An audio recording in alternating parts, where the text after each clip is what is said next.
ముఖ్యమంత్రి పర్మిషన్ తీసుకున్నామన్న నరేష్ యాదవ్ పలాన్నారు రండి అని ఇద్దరం 2 కార్లు తీసుకొని 11 మంది వచ్చినాం. మినిస్టర్ గారిని కల్పిస్తామంటేనే మేము పర్మిషన్ తీసుకుంటేనే మేము వచ్చినాం. ఇప్పుడు ముగ్గురే ఇవ్వండి, నలుగురే ఇవ్వండి, ఎక్క ఓని మేము అని అలా అంటున్నారు. అయితే మొత్తం 11 మంది కలుస్తాం, లేకుంటే లేదని ఉద్దేశం.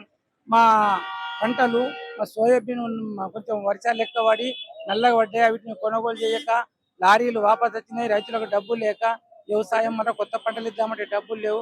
దాని గురించి మేము నరేష్ యాదవ్ అడిగితే నేను పర్మిషన్ ఇప్పిస్తారని అంటేనే వచ్చినాం. మమ్మల్ని రైతుల్ని అక్కడికి అసెంబ్లీ లోపలికి వెళ్ళాలని మేము కోరుకుంటున్నాం. మొత్తం ఆదిలాబాద్ లో ఎన్ని ఎకరాల పండించారు? 72,000 ఎకరాల పండించింది. అయితే ఇప్పుడు 1,50,000 కుంటాలు ఉన్నారు, ఇంకా 5 లక్షల కుంటాలు అట్లా ఉన్నాయి. అయితే వీటిని కొనుగోలు చేయాలా అని మేము రైతులకు పర్మిషన్ ఇచ్చిండు. ఆల్రెడీ రండి కల్పిస్తామంటే వచ్చినాం. మమ్మల్ని ఇప్పుడు పోనీయకుండా అంటున్నారు. పండించినాక ఎన్ని రోజులకు అమ్మాలి? అప్పుడే అమ్మచ్చు, అట్లా ఏం లేదు, కొను లేదు. విజయగిరి నారాయణ, మాది అఖిలపక్ష నాయకుడిని. మాది ఆదిలాబాద్ జిల్లా.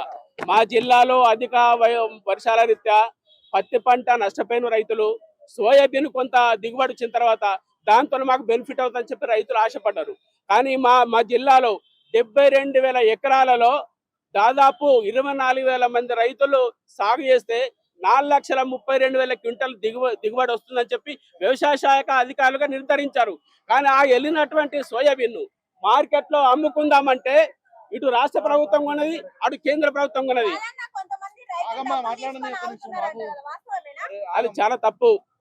ఇవాళ ప్రభుత్వాలు కొనకపోవడం వల్ల రైతులు ఎంతో కొంత రేటుకు అమ్ముకుంటున్నారు. మధ్య వ్యాపారుల దగ్గర అమ్ముకుంటే ఆ మధ్య వ్యాపారులు ఇతర మార్కెట్ యార్డులకు వాళ్ళు అమ్ముతున్నారు.